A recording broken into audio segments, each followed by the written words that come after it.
All right. So it looks like we are live here.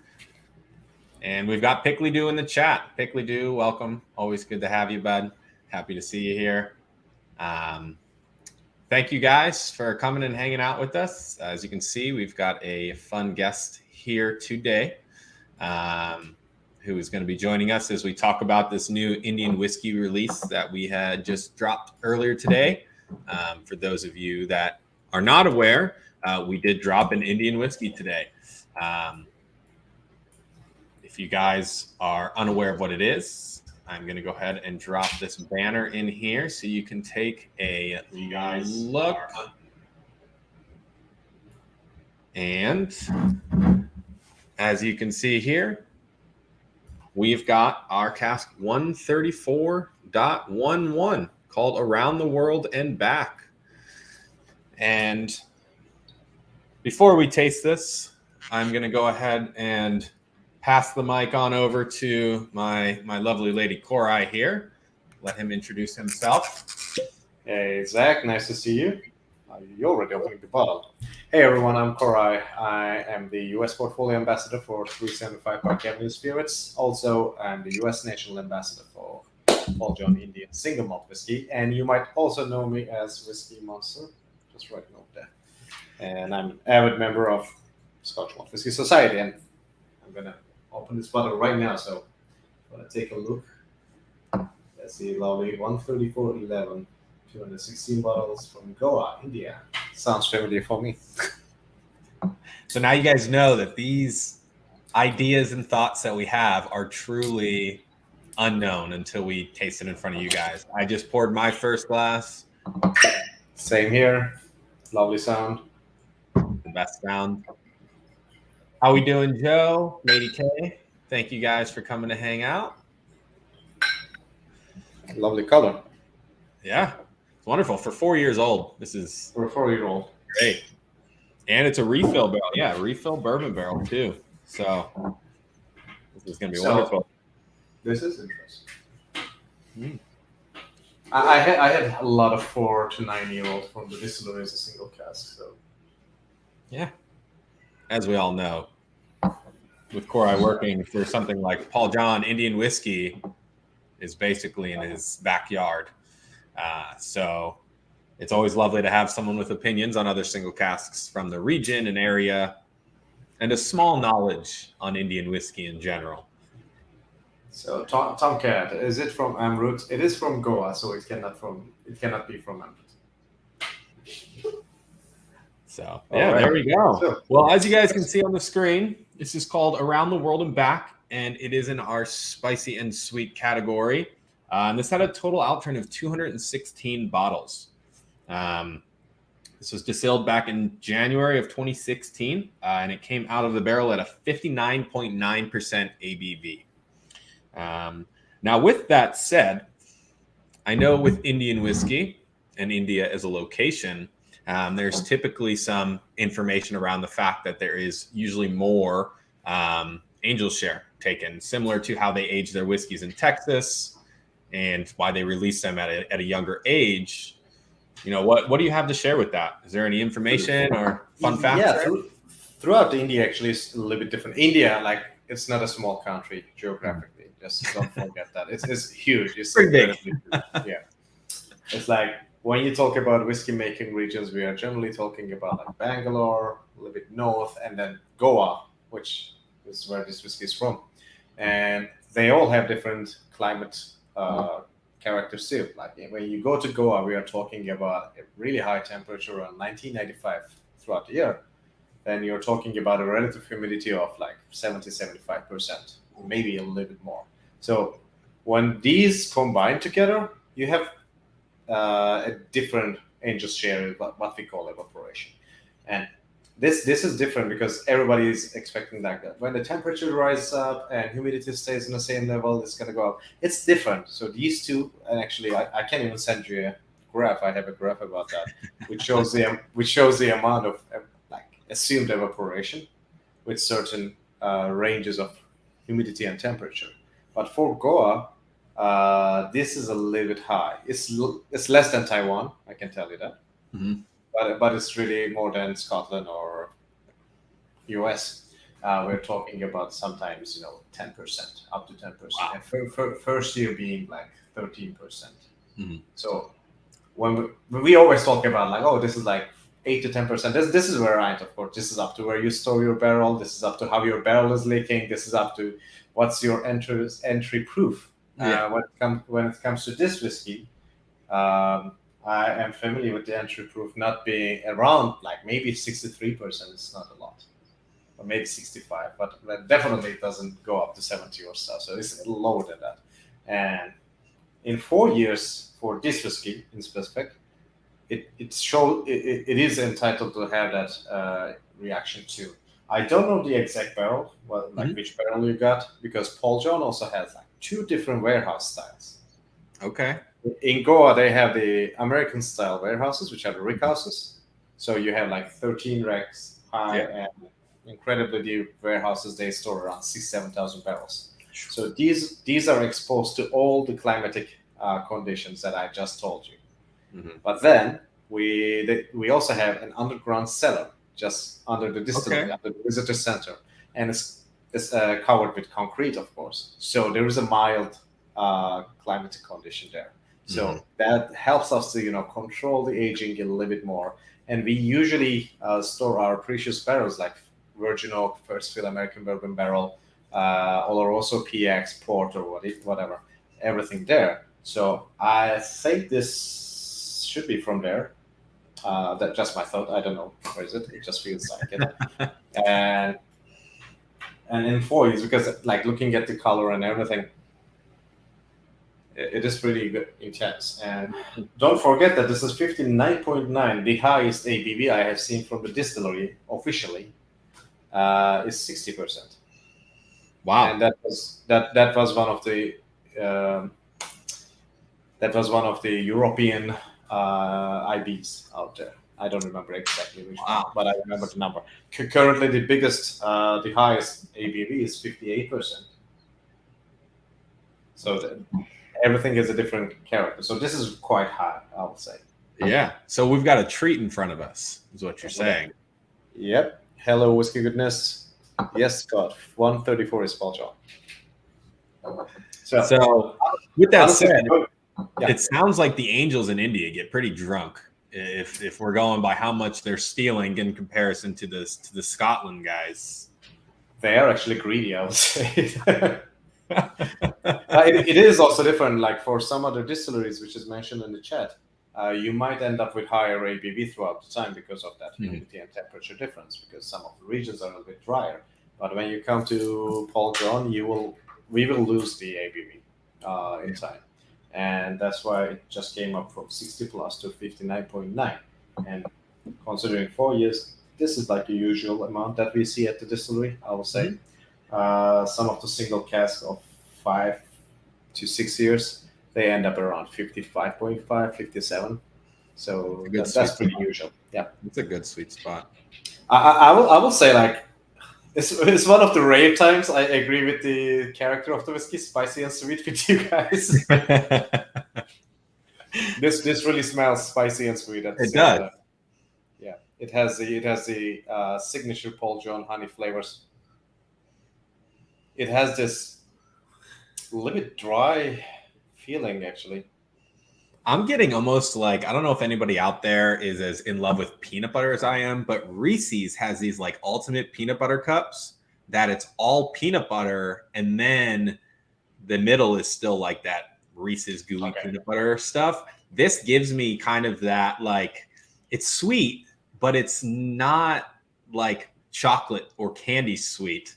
It's that fake Reese's peanut butter kind of sweet for me. So remember, I told this story many times. If anybody in the chat being to my tasting, definitely know this story. So I'm Turkish, and I didn't grow up with peanut butter. I didn't know anything about it until I moved to the States. And one of my good friends, when he smelled the Paul John Classic Select Cask for the first time, and he was like, "This is peanut butter." I was like, huh? Dude. The next day I went to Trader Joe's, bought every peanut butter I could.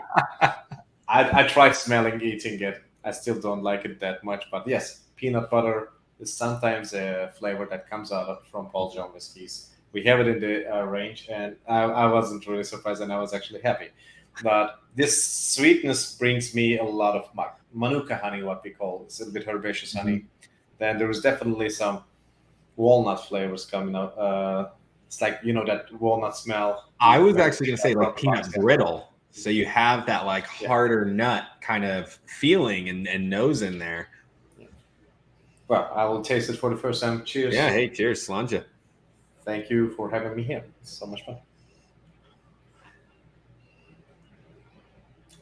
It is not as wild as I thought. The nose is more spicier than I imagined. And the palate is super smooth. Super easy. It really is. Super There's a easy. lot of like mintiness that goes on the palate. I would say a little bit peppermint, just starting. But, you know, it's concentrated on the palate and goes back. And at the very back, it leaves a little bit, I don't want to call gingery. It's a little bit lighter than that. It's like a spicy feeling, a little bit like gingery, but also peppery note. It is like ginger paste than that like fresh. It is interesting, yeah. I agree with you fully. That direct line of flavor down the center of your tongue, once it hits the mid palate and back, is when it basically branches out. Yeah, it definitely starts like this one, and it's like tea glass, Turkish tea glass. I would go, but that's super cool though. I really enjoy that. It's such a neat sensation on the tongue. So we always have this, Zach, by the way, and I think this is true for most of the Asian whiskeys because of this Asian character too. We believe that at Paul John, we believe that we have to leave our whiskey in the glass for a while.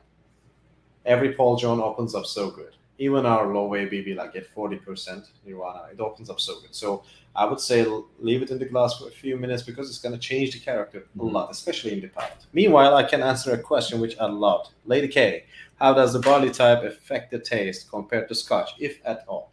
So yes, especially at Paul John, this is one of our signature character, which is 6-row barley from India. So we try sourcing everything as much as possible from India. This means barley is from India, copper pot stills handmade in India with Indian copper, and all the production from malting to bottling, not in this case because it's bottled by SMWS. So malting and bottling in original bottles happens in India. So aging also happens there. But when it comes to the malted barley, it is 6-row barley compared to traditional 2-row barley that's used in Scotland. And the main difference is the content of the barley. So 6-row barley that we use has more proteins than carbohydrates, which is just the opposite way of 2-row barley. So those proteins and carbohydrates result in viscosity, a mouthfeel that is creamy, which we are having right now. I'm not surprised. I'm actually not surprised with that because in every Paul John bottle I have this. And if you ever taste like the 40% to 60%, it is not different. We have that viscosity, and this is signature.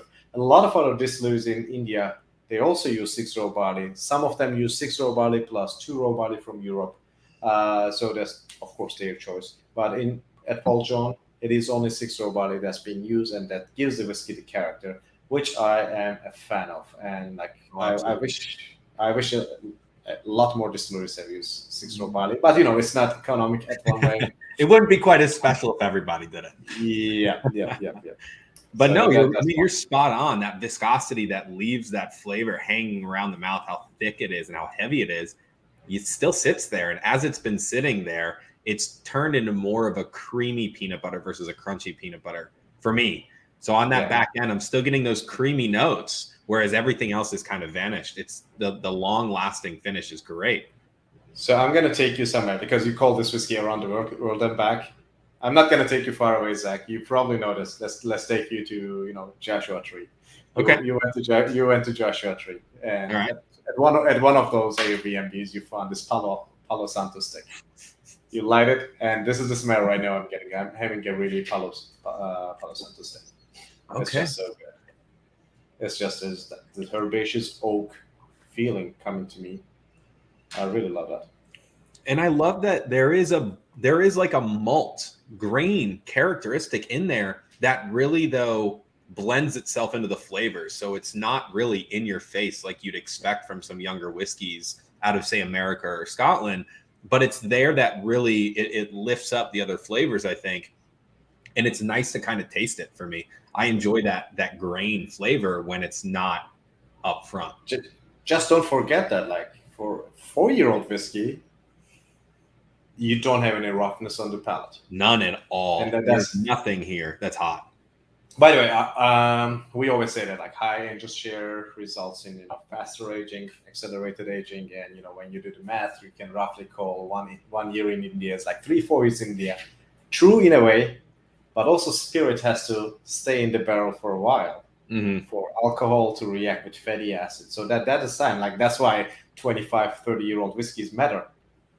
If you ask me, it's something that time matters, and that is why actually you can feel some of those on the nose, a bit rougher notes, but the palate is super sublime. Yeah, sublime is a great word. That's a good one there. This is literally at 59.9%. My sweet spot for my palate is usually about 55.5 and to 51 to 55.5. This though drinks, as we all talk about sometimes, sometimes a whiskey drinks much hotter or much lower. This smells like it's 60% ABV, but it tastes much. I'm actually gonna try it with water. No, I'm gonna try it with water in another glass. I'm gonna use that reminds me, I only have one SMWS glass. Just saying. You can steal some from me, I think. Yeah. But no, I'm adding water now with my water dropper finger here. Let's see how this goes. Oh, water's a little cold. Let's let that warm up a bit. There you go. Now that's a proper water dropper, if you ask me. And just share. All right, let's see this here. Scott says it feels weird just watching. Enjoy the bet, Scott. It's where I usually watch from. All right. Don't hesitate to join, Scott. Okay, so as you add water, you have more grassy and zesty tones. Yes, 100%. There's like lemongrass going on in there.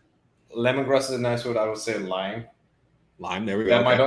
I might also be it's like a citrus grass, though. I actually just bought some limes that could be impacted. I was at Trader Joe's an hour ago. I do like that, though. There's a much more citrus-heavy note on the nose, but there is a lot more grassiness that happens there as well. I haven't tasted it, but it's much different to that upfront sweet and spiciness that you had without water. Yeah, it's like without water, you still have that a little bit earthy and oaky feeling. A little bit more, actually a little bit char right now. I can figure out. There's a little bit char that you can feel without water. Then with water, you feel more zesty, a little bit more grassy tones, and on the palate, it felt a little bit more custardy, sweet. Yeah. So you still have that kind of contradiction, which I love. And this being 59.9, it's exactly. I was a little bit anxious about 4 years because I had some of the samples in the past which were not to my liking. This is pretty good. This is one bottle that you look at and you think to yourself, man, I'm really skeptical. How is this going to turn out? But it's one of those wonderful surprises that for me, when I opened that up, this blew my mind away.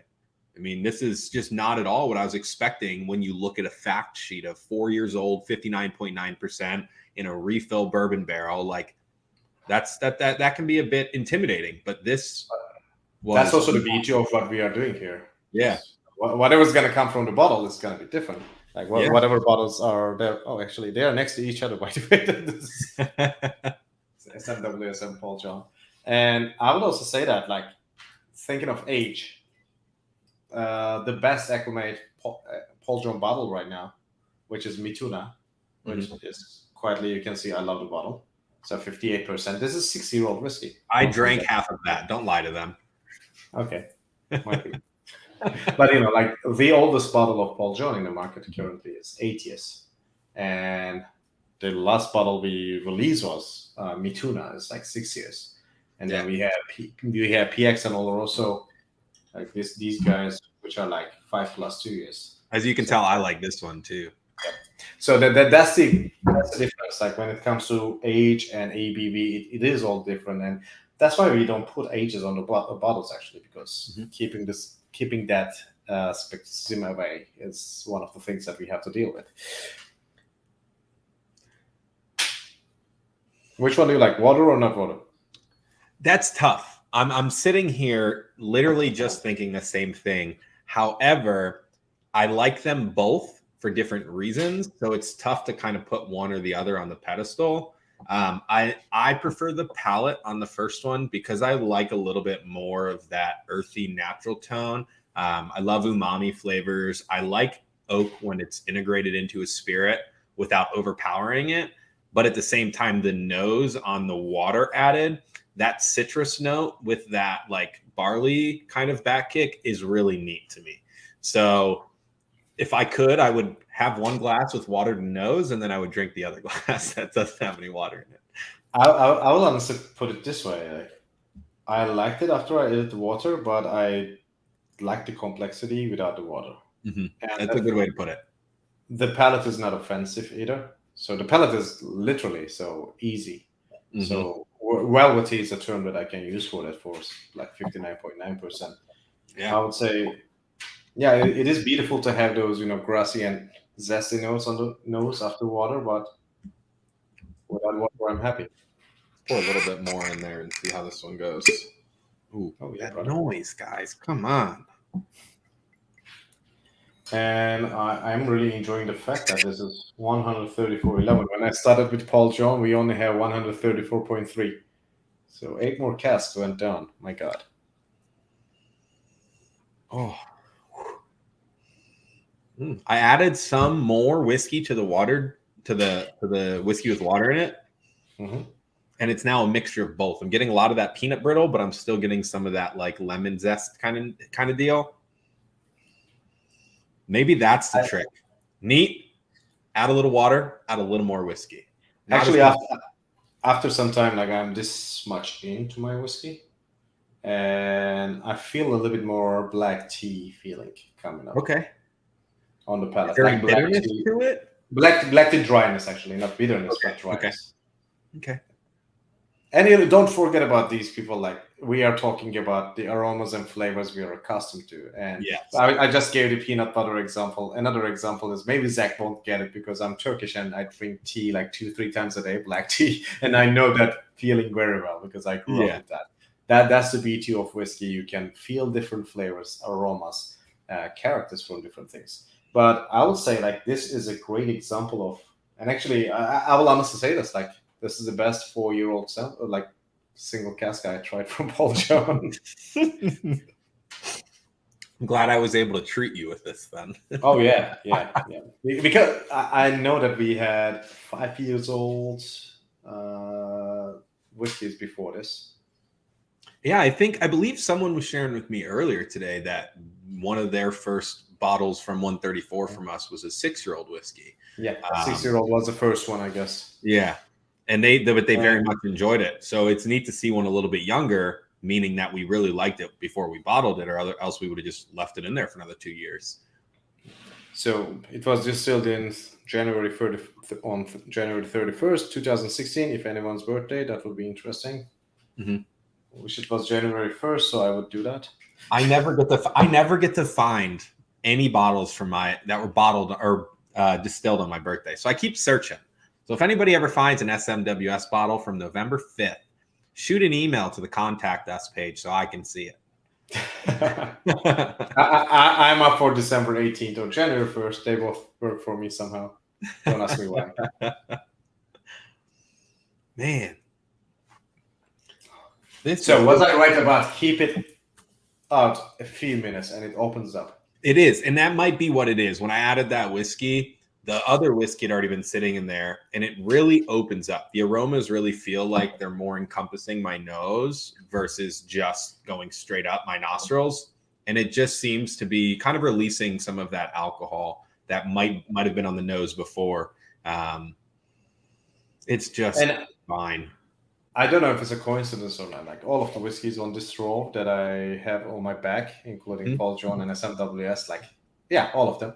They are the whiskeys that opens up really good with time. And sometimes we just need that with whiskeys. At Whiskey Fest, we don't have the chance to offer you a glass that sat there for a few minutes. that's the thing. But yeah, like try to hear that and try to do that. Yeah.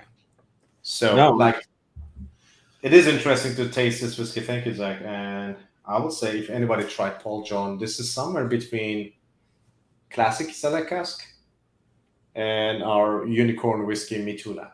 As it has, of course, Mituna has 2 cask progress, so it's a little process, so it's a little bit different. But it has some flavors coming up from both of them. well, this is funny. Let me read what we have on this small notes on the bottle. So it starts with a sweet fragrance suggested hibiscus flowers and sandalwood before turmeric. Coriander seeds and kaffir lime joined chai tea chests. So you outdid me with the tea and the lime, whereas I went lemon. That's pretty good. Look at that. Yeah, citrus comes in the nose, but it comes more after the water. Yeah. What I believe. Yeah, 100%. it is so bright after water. Yeah, the citrus, I didn't see so much so before adding water. Before adding the water, I said mint, you said peppermint. I mean, there was a pretty strong peppermint mint note there. That wasn't abrasive. It wasn't like overwhelming my palate, but that was much more in your face than the citrus was. After the water, all of that minty spiciness was completely gone, and it was replaced with that citrus zest kind of deal for me. And right now I'm having a little bit more peach. More stone fruits. More stone fruit, but you cut the peach and wait for maybe 30 minutes and it starts to get that dark color. Exactly that moment. Okay. Everybody go cut a peach open, let it sit in your counter 30 minutes later, but have a glass of this whiskey next to it so you can smell them both at the same time. But I'm really in love with the palate. The palate is so good. The palate's what's blowing my mind. I really love that. I love Tom brought it up in the last stream with the Vaults collection that he can sit there and smell a whiskey for 30 minutes and it just continues to transport you. This one I enjoy smelling, but I could drink this whiskey multiple times in a day and the palate is still exciting to me. And that there's always a need. Sometimes I just want to smell a whiskey. Other times I want to taste. This makes me want to taste continuously for long periods of time. And I don't say that about a lot of whiskeys, and people should know that by now. This is just a really cool experience, to say the least. And now there are some savory notes coming right to the end, which is pretty interesting. Well, we've had this in our glass now for about 25 minutes, so. Yep, it is opening up really. That is interesting. You said savory. I just got some like prosciutto on the back, which was not at all evident in any other smell or taste throughout the evening. But there is like an oily feeling, right? I was just going to say it's like an oily prosciutto. So we're talking like, what's that real fancy Iberico ham? This has like an Iberico ham taste.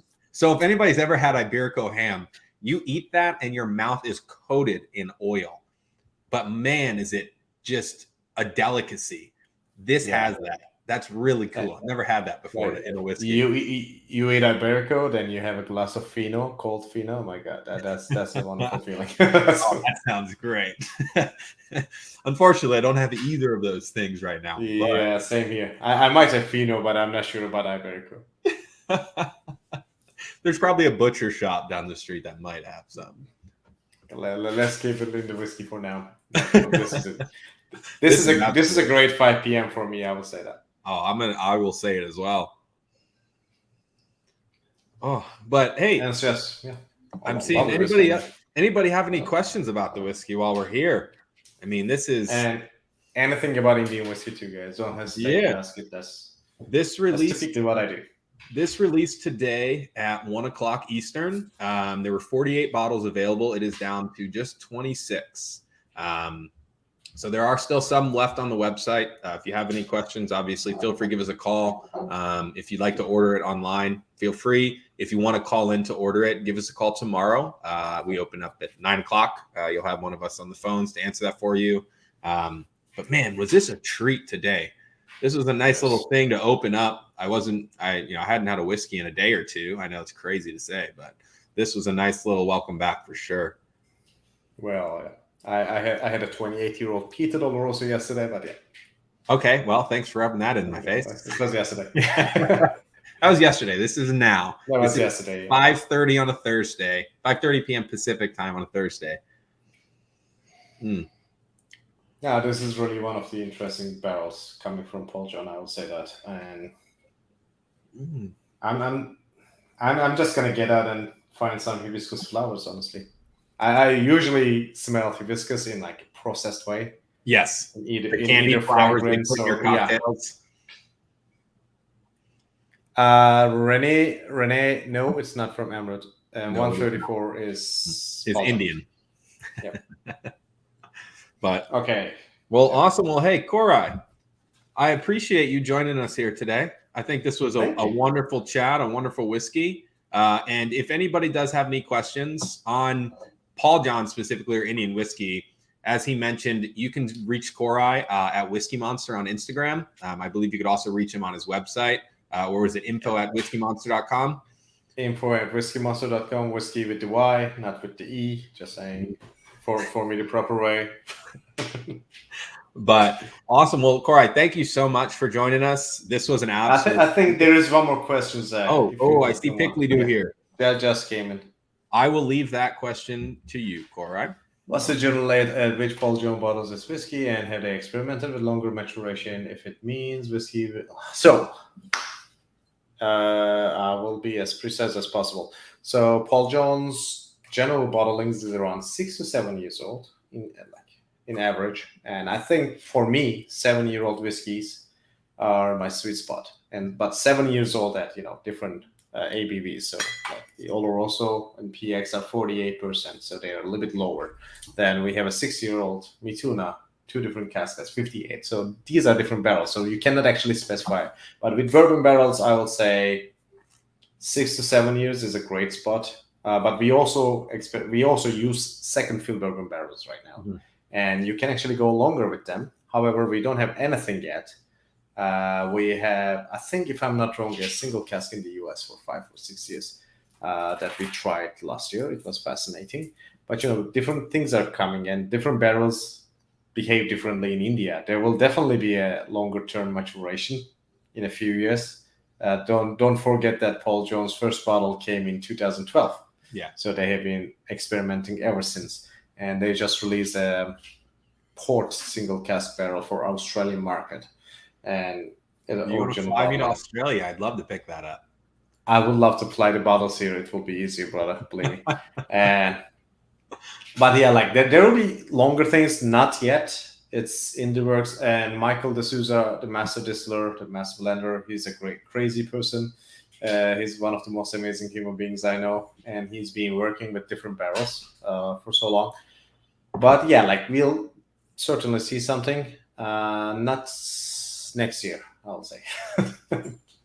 With time there'll be more. With time. Well, hey, let me pour a little bit more to cheers here. Same, I'll do the same. All right. You're welcome, Pickley dude. Absolutely. Thank you so much for coming, Koray. Thank you for joining me. Thank you for sharing some whiskey with me. And thank you for sharing some great insight and answers to any of these Indian whiskey questions. And if anybody does or missed out on the email, just shoot me an email if you have any questions around Indian whiskey or as we chatted about Paul John today.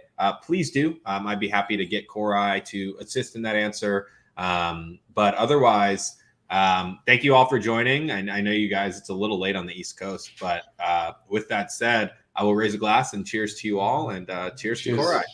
So, cheers to remember making this beautiful for everybody.